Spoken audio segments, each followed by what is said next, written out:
En esta última parte de la clase sobre el pensamiento de Habermas y la teoría de la acción comunicativa, vamos a plantear algunas cuestiones en torno al desarrollo de esta teoría de la sociedad como teoría de la comunicación. Algunos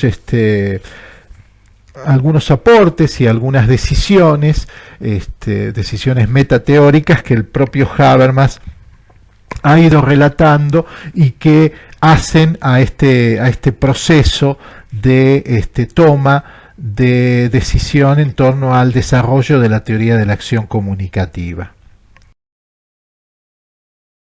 Hemos planteado al principio que para Habermas el conocimiento no puede ser concebido como algo neutro o ingenuo, sino que persigue distintos intereses. Así, va a decir Habermas, las ciencias empírico-analíticas, en donde se ubicaría, por ejemplo, el pensamiento del positivismo, persiguen un interés técnico, tienen que ver con este conocimiento que nos lleva a poder desarrollar la tecnología, producir más en la sociedad capitalista, dominar los fenómenos de la naturaleza, generar mercancías. Bueno, estos son los elementos, los intereses propios de las ciencias empírico-analíticas. Las ciencias histórico-hermenéuticas, por ejemplo la fenomenología, buscan un interés práctico, en tanto buscan analizar cómo se desenvuelve el actor en el mundo de la vida. Y finalmente, las ciencias sociales críticas, donde se ubicaría la escuela crítica, remiten a una búsqueda de generar una praxis social y por tanto persiguen un interés emancipatorio. Este interés por la emancipación tiene consecuencias epistemológicas y metodológicas, y en este sentido Habermas va a polemizar con el objetivismo de las ciencias de la conducta, con el idealismo de la hermenéutica y el universalismo de la teoría de sistemas. Habermas pretende demostrar que la actividad de comunicación corresponde a un orden de hechos fundamental para la sociedad y que el desarrollo de las ciencias sociales permite hoy fundamentar un análisis social de la acción comunicativa.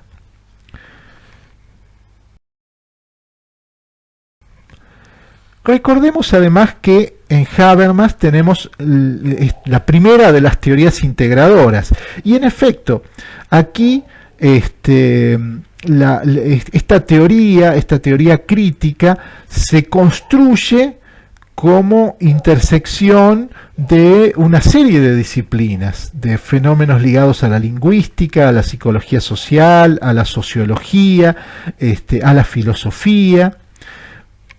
Y de cada una de estas disciplinas, Habermas va a tomar algunos elementos que considera centrales para su paradigma comunicacional. De la lingüística va a tomar todo el análisis de lo que son las teorías pragmáticas sobre los actos de habla, todo lo desarrollado por Austin y Searle, y la cuestión de la filosofía del lenguaje de Wittgenstein.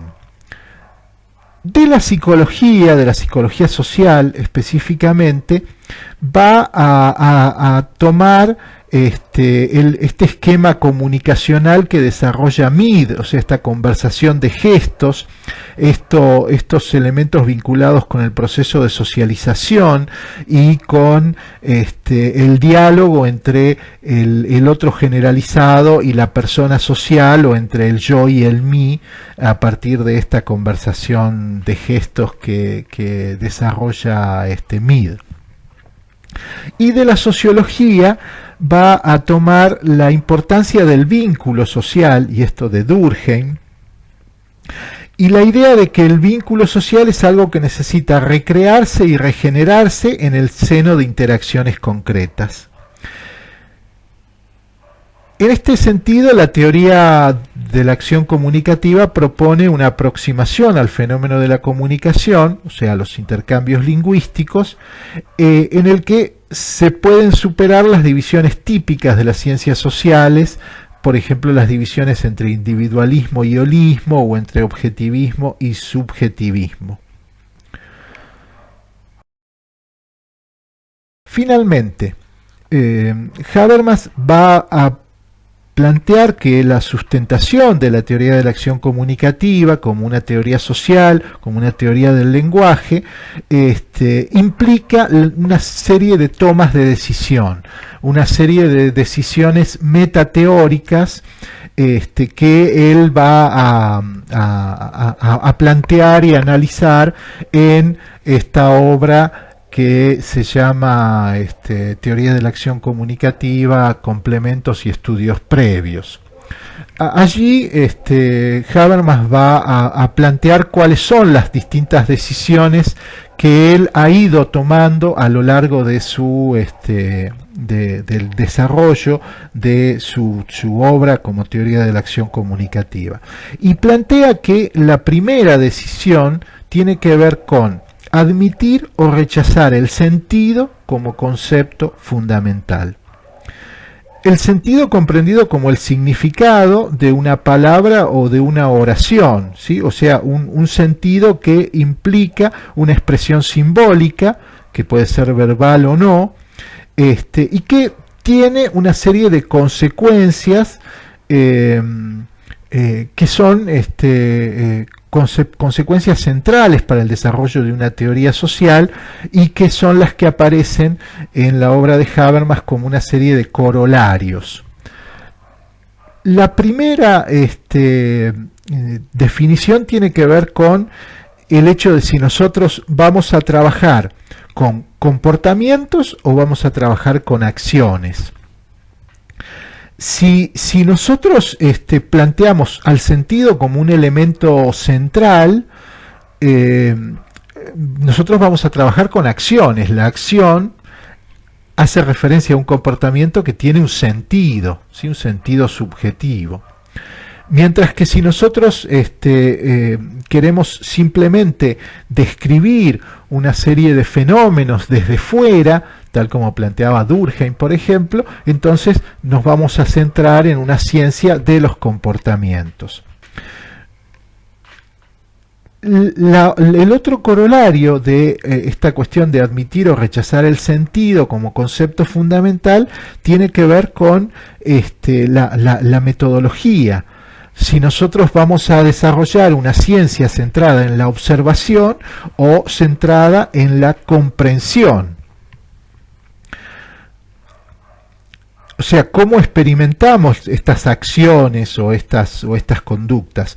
¿Qué vamos a hacer? ¿Vamos a observar ciertas regularidades en el comportamiento o vamos a interpretar el sentido de la acción en referencia a un contexto en el que se desarrolla la acción? Bueno, si nosotros planteamos al sentido como elemento fundamental, la metodología será la comprensión. Si nosotros consideramos que vamos a rechazar el sentido como un concepto fundamental, lo que vamos a hacer es observar desde fuera. Y la tercera consecuencia tiene que ver con la diferencia entre convencionalismo y esencialismo. Los actores tienen un saber de regla. Si bien en muchos casos los actores pueden dar cuenta de las normas y reglas que impulsan su acción y las conocen y pueden juzgar si una acción es adecuada o no según la regla, lo mismo ocurre con las manifestaciones lingüísticas. O sea, un hablante competente puede que sepa desempeñarse correctamente aún sin conocer explícitamente cuáles son las reglas gramaticales. El saber de regla es un saber esencialista, es un saber implícito en los sujetos. Por el contrario, las ciencias naturales se basan en un saber que tiene que ver con un saber de tipo convencionalista.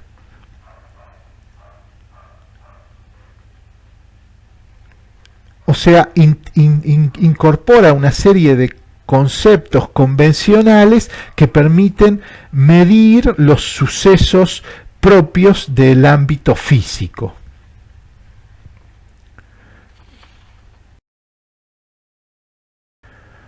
La segunda decisión metateórica tiene que ver con si vamos a definir la acción como una acción racional con arreglo a fines o como una acción comunicativa. Bueno, de más está decir luego de toda la clase que el objetivo de Habermas tiene que ver con desarrollar una teoría centrada en el sentido como elemento central, definir por tanto acciones como el objeto de estudio, buscar la comprensión del sentido de la acción como metodología y definir a la acción como una acción comunicativa.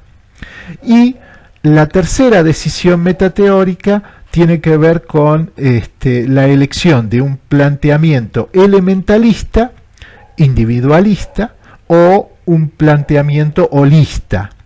El primero, o sea, el planteo elementarista, adquiere la forma del individualismo metodológico, en donde lo que se analizan son acciones y sujetos, mientras que el planteo holista, que es el que toma